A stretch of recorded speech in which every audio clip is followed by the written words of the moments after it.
الرحمن الرحیم۔ ہماری آج کی گفتگو کا موضوع حضرت عثمان غنی رضی اللہ تعالی عنہ کے تعارف اور ان کی خدمات کا مختصر سا جائزہ ہے۔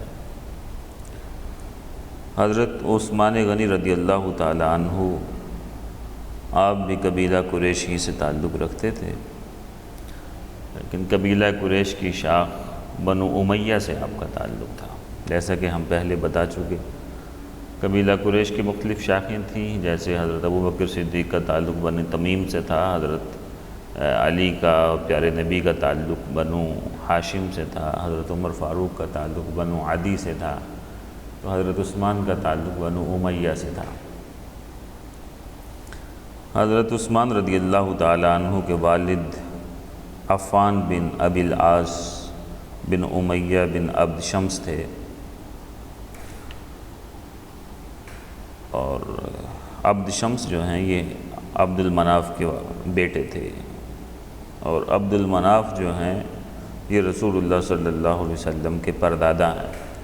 یعنی یہ کہہ سکتے ہیں ہم کہ عبد مناف پر آ کر حضرت عثمان غنی کا سلسلہ نسب پیارے نبی صلی اللہ علیہ وسلم کے ساتھ مل کر ایک ہو جایا کرتا تھا۔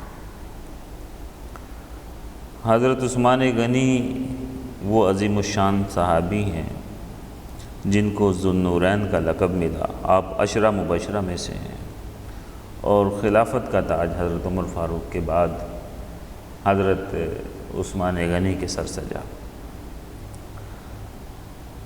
آپ حضرت ابوبکر صدیق رضی اللہ تعالیٰ عنہ کے قریبی دوستوں میں سے تھے۔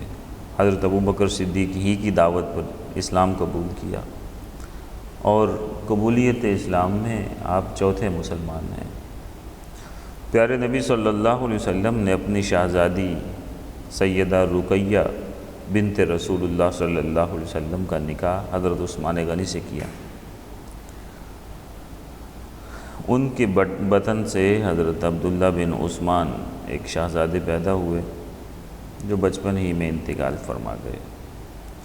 سیدہ رقیہ رضی اللہ تعالی عنہ کے انتقال کے بعد پیارے نبی محمد عربی صلی اللہ علیہ وسلم نے اپنی دوسری شہزادی سیدتنا ام کلثوم رضی اللہ تعالی عنہ سے حضرت عثمان غنی کا نکاح فرما دیا۔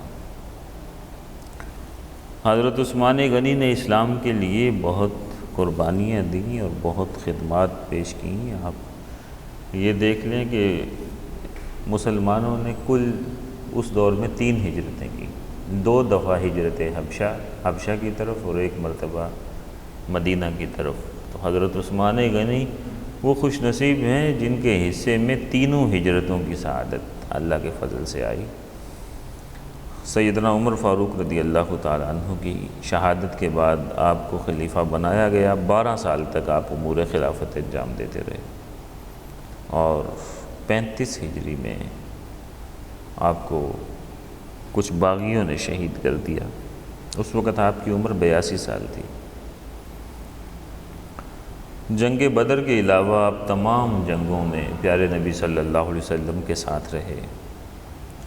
بیعت رضوان کا واقعہ بھی حضرت عثمان غنی ہی سے متعلق ہے کہ جب صلح حدیبیہ کے موقع پر مسلمانوں کے سفیر بن کر آپ مکہ میں گئے، تو وہاں پر مکہ والوں نے آپ کو نظر بند کر لیا، اور افواہ یہ اڑ گئی کہ حضرت عثمان غنی کو شہید کر دیا گیا ہے۔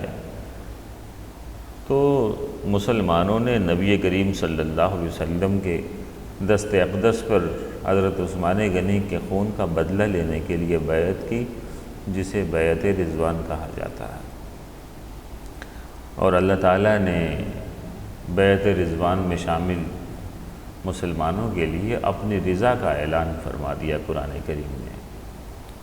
قرآن کریم میں ہے لَقَدْ رَضِيَ اللَّهُ عَنِ الْمُؤْمِنِينَ إِذْ يُبَايِعُونَكَ تَحْتَ الشَّجَرَةِ۔ اللہ تعالیٰ راضی ہو گیا مومنوں سے جب وہ آپ کے ہاتھ پر درخت کے نیچے بیعت کر رہے تھے۔ جنگ خیبر میں پیارے نبی صلی اللہ علیہ وسلم نے آپ کو سرداری عطا فرمائی۔ جہاد بالمال میں حضرت عثمان غنی رضی اللہ تعالی عنہ چونکہ دولت مند تھے، تمام صحابہ سے آگے بڑھ جاتے تھے۔ مدینہ میں مسلمانوں کے لیے پینے کے پانی کا شروع میں بہت بڑا مسئلہ تھا۔ مدینہ میں ایک ہی کنواں تھا میٹھے پانی کا جو ایک یہودی کی ملکیت تھا، جسے بئر روما کہا جاتا تھا۔ اب یہودی جو تھا وہ اپنے کنویں کا پانی بیچا کرتا تھا۔ اب مسلمانوں کی حالت ان دنوں مالی طور پر بھی کمزور تھی۔ اول تو مسلمان جو تھے وہ پانی خریدنے کی استطاعت نہیں رکھتے تھے، اور اگر کچھ رکھتے بھی تھے تو یہودی بعض اوقات مسلمانوں کو پیسے لے کر بھی پانی دینے سے انکار کر دیا کرتا تھا۔ حضرت عثمان غنی نے یہودی سے جا کر کنویں کے خریدنے کی بات چیت کی، اور آدھا کنواں خرید لیا، یعنی یہ طے پایا کہ کنویں پر ایک دن حضرت عثمان غنی کا حق ہوگا، دوسرے دن یہودی کا حق ہوگا، اور بہت مہنگے پیسے لے کر اس نے یہ حق حضرت عثمان غنی کو دیا۔ حضرت عثمان غنی نے کنواں خرید کر مدینے میں اعلان کر دیا کہ جس کو بھی پانی کی ضرورت ہو وہ آج جس دن میری باری ہے اس دن مفت میں پانی لے کر جا سکتا ہے۔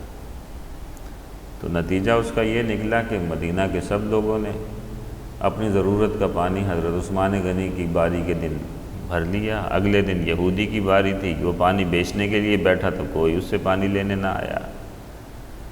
تو یوں کچھ دن اور گزرے کہ حضرت عثمان غنی کی باری کے دن لوگ پانی بھر لیتے، یہودی کی باری کے دن کوئی اس سے پانی لینے نہ آتا، تو اس نے تنگ آ کر وہ بقیہ آدھا حصہ جو کنویں کا تھا وہ بھی حضرت عثمان غنی کو بیچ دیا۔